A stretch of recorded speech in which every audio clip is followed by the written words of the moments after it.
Welcome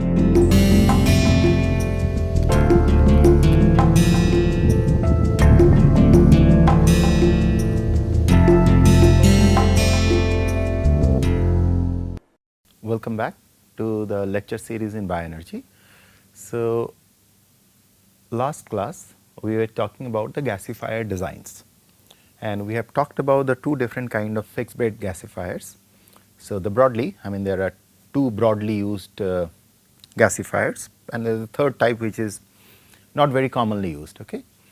So, today what we will do, we have talked about the fixed bed gasifiers. Today we will be talking about the fluidized bed gasifiers. As the name indicates, it is a form of gasifiers or a design of gasifier where there is a opportunity of lot of mixing between the reactants, between the biomass material and the air oxygen mixture which is coming there, and this reaction is enabled in a fluidized bed, a bed where it is almost like a platform where you have the reactants and the catalyst in the form of what is being used to combust it, and it is given a lot of more time. So, to start off with, fluidized bed is classified into two different categories. Okay. One is called a circulating method, the other one is called a bubbling method.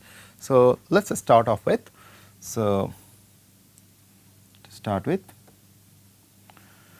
fluidized bed gasification. Fluidized bed gasification. Okay. And within fluidized bed gasification, we classify them into two different categories. Category 1, which constitute circulating fluidized bed, whereas the second one is bubbling fluidized bed, and the name itself is self-explanatory, bubbling fluidized bed, that you are bubbling the fluid and you are here the ingredient gets circulated. So, in one word, if you have to distinguish between fluidized bed versus, if you want to do a classification with the fixed bed versus fixed bed, one of the most fundamental difference is in the case of fluidized bed. In the case of fluidized bed, you have a uniform temperature distribution achieved in the gasification zone. Uniform temperature distribution in the gasifying zone. Uniform temperature distribution in the gasification zone. So, if you remember when we talked about the fixed bed gasifiers, if you remember I showed you that graph that when you are introducing the biomass, the drying temperature followed by the increase in temperature from 200 degree to 400, 600 and all the way to 1000 and more than 1000 in the combustion chamber, and finally it comes back to 200 in one case, in the other case it remain at 900 of the existing gas. So, what is happening across the chamber, what you see in the case of fixed bed, what you see the temperature kind of varies depending on which part of it, if you remember, like something like this or something like this likewise. So, where your x axis is showing the T degree centigrade differences, and these are the different zone. So, for example, this is where the drying is happening, this is where combustion is happening, and likewise so on and so forth. Okay. Whereas, in the case of uniform temperature distribution, in the case of second A, the temperature is T degree centigrade it is more or less remain uniform. There is hardly any difference. Okay, and we will talk about it, how such uniform temperature distribution is achieved. So, your take home message from this part is, get this difference very clear in your mind, how the temperature varies in both of them. Here the temperature remains very constant. So, if it is 1000 degree, it will remain 1000 degree all throughout. So, in other words, there is a homogeneous mixing which is feasible in the fluidized bed as compared to the circulating, as compared to the fixed bed. And in the fixed bed, you really have to be very careful, because if you could see it here itself, you are maintaining temperature at different level, and that needs a lot of finer control which has to be maintained, as compared to this situation where you do not have to really bother about the temperature. You really can fix it at a point and allow the reaction to carry over a period of time. So, this is a very, very significant and very, very important difference between fluidized bed as against the fixed bed. So, by definition, if you have to go, what we meant by the fluidized bed is basically it is achieved by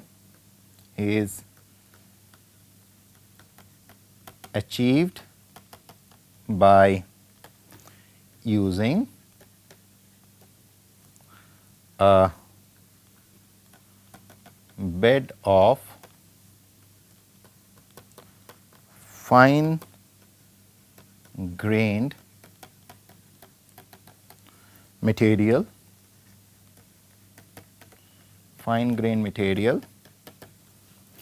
into which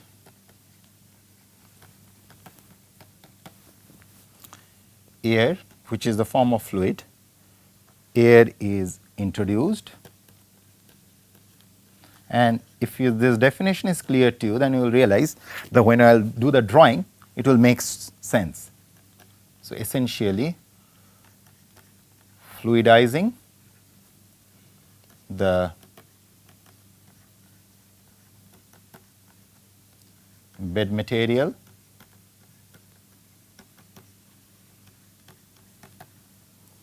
and ensure intimate mixing. As I told you, there is a lot of opportunity of a very homogeneous mixing, intimate mixing of the hot bed material. There are three things which are mixing here. So, here is the hot bed where the mixing is occurring, hot bed material, the hot combustion gas, the hot combustion gas, and the biomass feed. So, what is significant in this is you have to remember these three. Ensure intimate mixing, this is very important, this part of the 1A, the hot bed material, which is the platform where this reaction is happening. So, you needed a bed material, something like this, it is a bed on which you have the biomass coming, which has to be converted, and from underneath or from side or whatsoever avenue you are introducing the combustion gas. So, this is that hot combustion gas, which is the second important thing, okay, and the biomass feed. So, what you are allowing, imagine a vessel where you are allowing all of them, you are fluidizing the vessel by adding air into it, and you are allowing the reaction to take place at a uniform temperature. And if you go back a slide back, this is what is happening here. If I had to introduce, you have the three component A, B and C, which is, so you have the reaction bed material, you have the biomass which has to be converted into gas, and you have the combustible air. So, these A, B, C, what I just now put together, there is an intimate mixing of all these things which results to the generation of the gas. This is the framework on which we will be talking about the two different kind of fluidized bed. one which is called the circulating one, the second one which is called the bubbling one. So, the basic logic is this. So, keep this logic in mind. Okay. So, now let us go for these two classification, the circulating fluidized bed and the bubbling fluidized bed. What does that mean? So, we will follow the same pattern what we did earlier. We will have the schematics of these two, and then based on the schematics. So, the drawing should get embedded into your imagination. Okay, this is how the reaction takes place in these kind of chambers and what is the difference. So, whenever we talk about circulating, it means some component is circulating here, circulating fluidized bed. Okay. And we talk about bubbling, it means you are bubbling something out of, and what could be the component? You have only three component at the end of the day. You have either obviously the bed is fixed, you cannot really shift the bed. So, there is a bed where the reaction is happening, okay, that is a platform that you cannot shift. What all you can shift? You can shift the product out of this. So, you can either circulate some of the products which are formed here, or you can bubble combustible air. Just remember what all you can move there. You cannot move the bed will remain constant at one place. So, on the top of the bed you have this biomass like this, you are giving the fluidized air. So, you can either bubble it, or with the product which is coming you can recirculate it, and you could have a hybrid system too out of these two. Okay. So, let us get into the details of it now. Okay. So, we will start with the circulating fluidized bed. Circulating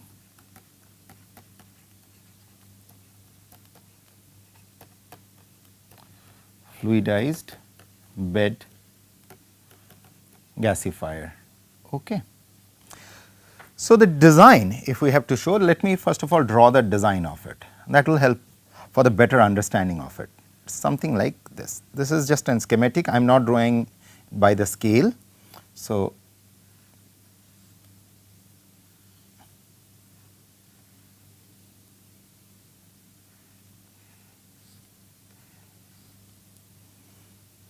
okay.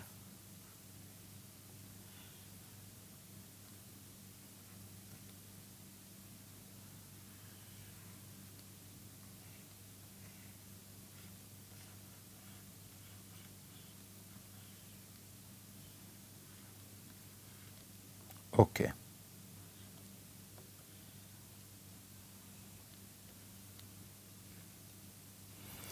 Okay, and there is another port out here, and now, so you have from here you are putting the fuel into it, fuel and sand, which is basically forming the bed, and there is a grate out here, grate, and from here you are putting the fluidization medium,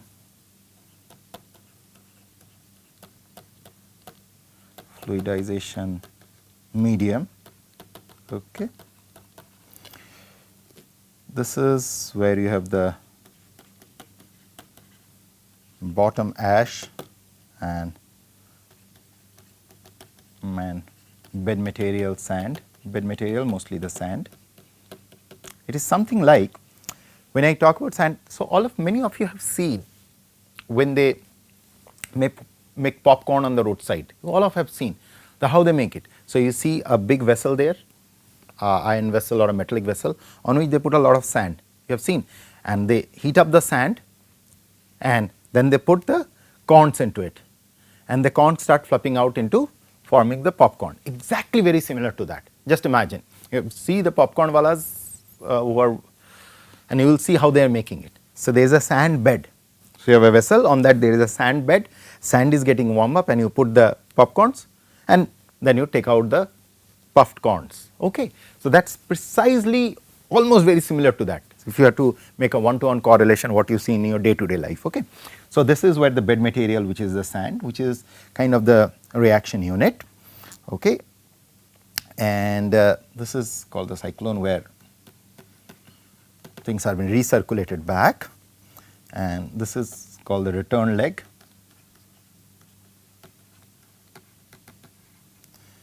And there is something called a loop seal here. And from here, out here, there you are putting air, oxygen and steam. This is the entry port for all the three stuff. So, this is where you are having the fluidized medium moving through, and most of the reactions. So, the reaction zone is out here. So, this is where the reaction is happening, okay, which I put in yellow and blue. Okay. This is where most of the reaction is taking place. Now, what is happening out here is, so just put it down word. So, one second, let me keep this in mind. So, it consists of a grate at the bottom through which the air is introduced. So, here is the grate, okay, for introducing the air, or in other word, this grate, what you see, this grate material what I am shading now is the one which is allowing the fluidized material to move through. So, this is where you are having the sand and all those things, and it is the fluidic, it is you are making the fluidized by introducing this whole mixture out of. So, this part is all getting heated up. So, there is a uniform temperature regime which is created here. Okay. So, now what you do, so on top of it you are having the all the biomass which has to be converted. Okay. So, above the grate is the moving bed of fine grained material. So, this is where we are talking about. So, this is the zone, let me pick up another color. So, this is the zone where we are talking about, this is above the grate, okay. Above the grate is the moving bed. You can move the bed up and down, is the moving bed, okay, of fine grained material, of fine grained material, okay, in which prepared the biomass is introduced, in which prepared biomass is introduced. It is exactly the same analogy what I was trying to explain you. Say for example, just I am drawing it for you for your understanding. You have seen the popcorn maker. So, you will have a vessel like this, okay, like this, and on that vessel you will see a lot of sand out there, okay. You will see a lot of sand like this on the bottom, okay. So, what this guy will do, so this is the sand in yellow. So, this guy is kind of heating it up, okay. So, this is where he is heating it, okay, getting a lot of heat. So, what will happen, the temperature of the sand is going to go up, the temperature out here increases. When the temperature increases, it attains a uniform temperature. So, what you are having here is an uniform temperature, and at this point you will see this guy will be introducing lot of those corns out here, and they might make popcorns. Exactly similar to the analogy of popcorn making analogy, what you are doing, instead of corn, here you are introducing the biomass. So, you have the sand or the very finely made sand on which you are introducing the corn, and that is what you are flopping out. So, exactly the same thing what is happening here. Okay. So, now coming back. So, these are the two critical points what you have to keep in mind. Okay. And generally the temperature which is maintained out here is approximately 700 to 900 degrees centigrade, and this could be controlled further. Okay. This could be controlled by air/biomass ratio. You can control this temperature easily. Okay. these kind of things could handle high capacity, fairly high capacity it can handle, high capacity of material.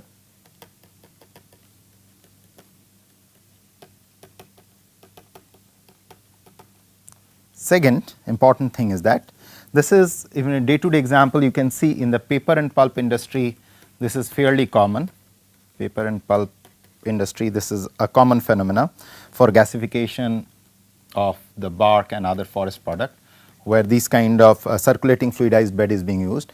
And the bed material, this is very important, the bed material is circulated between the reaction vessel and the cyclone separator, where the ash is removed and the bed material and the char is returned to the reaction vessel. Okay.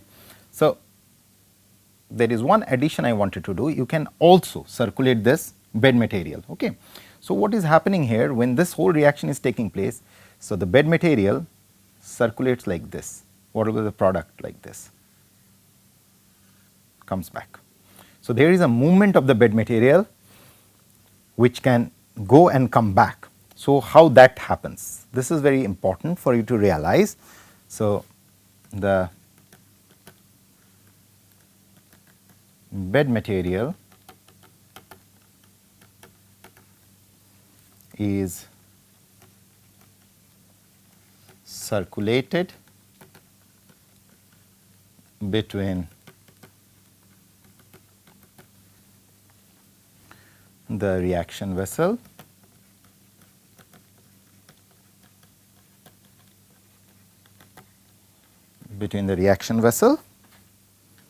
and the cyclone. Okay. And a cyclone separator,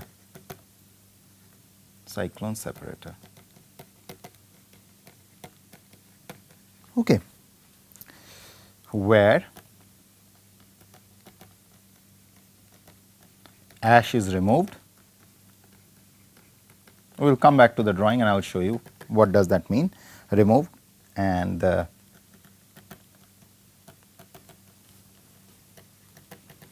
bed material and char return to reaction vessel,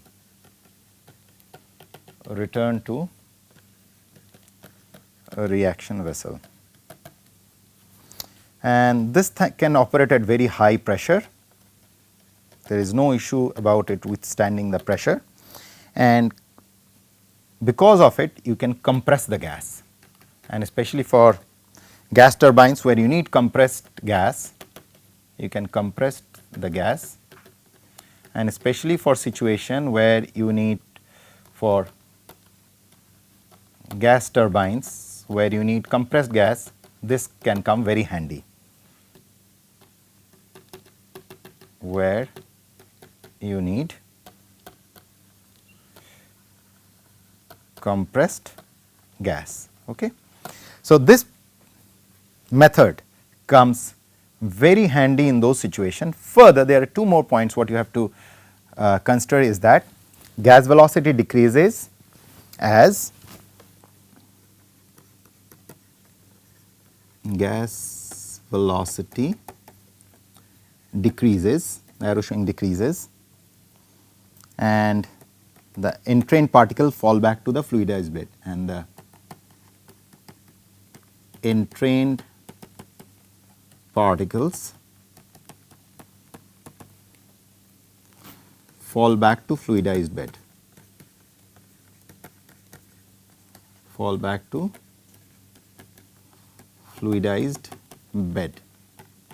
Okay. And those particles are separated from the gas in a cyclone and is returned to the bottom of the bed. So, what exactly is happening? Let us see the diagram. Okay. So, here the reaction is happening, all the reactions. So, the gas is about to move out along with the particulate matters. Out here the lighter one is getting collected like this, and the heavier one again falls back, and there are a lot of filters out here and it is returned back. So, what you are essentially doing in this circulating fluidized bed, you are, so this is where the reaction vessel is. So, reaction is happening, it is going back part of it is getting escaped and getting stored out here, and part of it is coming back and again doing the reaction, again another cycle runs, again part of it going out, part of it is coming back, likewise so on and so forth. Okay. So, it is a kind of a circulating journey, and out here where things are getting separated, they get separated mostly on the density gradient. So, the density, the higher particles again comes back. Okay. So, this is how this whole fluidized model of circulating fluidized bed works, and the advantage is that this can work, as I mentioned, at a very high pressure, and secondly the gas velocity, it decreases of the entrained particle. This is exactly what it meant by that, and fall back to the fluidized bed, and again the reaction continues. So, in a way, in this kind of situation you are taking time for the reaction to happen over a prolonged period of prolonged cycles. That way you are making the system to utilize all the possible materials or the biomass which are present there. Okay. So, now from here, with this drawing in front of you, we will talk about the next one, which is the bubbling bed. Okay. Bubbling bed. So, in bubbling bed, the only basic fundamental difference will come here. This is the zone where the basic fundamental, there won't be any circulation. Okay. So, let me draw the bubbling bed, that will make more sense. So, the bubbling bed is essentially, you have something like this. The architecture is very similar, except that the connector, okay.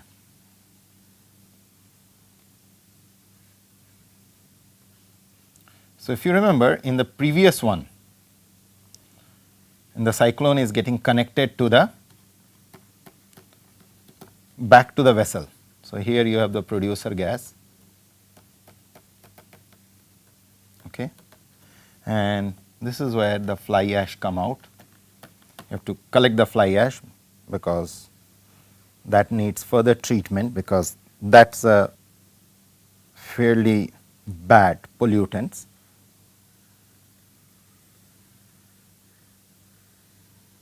Okay. So, now if you look at this diagram, this is what is happening. Here you are introducing the fuel and sand, which is making the reaction bed like here. Okay. Out here, this is the bottom ash, okay. And out here you are introducing the air, steam and oxygen. So, you are bubbling this part, okay, and generally the temperature which is maintained out here is again in the range of 700 to 1000 degrees centigrade, okay. And this is what is called the bubbling zone, and this is the freeboard, and from here you are getting the fluidized gas. So, here you are having the tons of biomass which is on the top. Okay.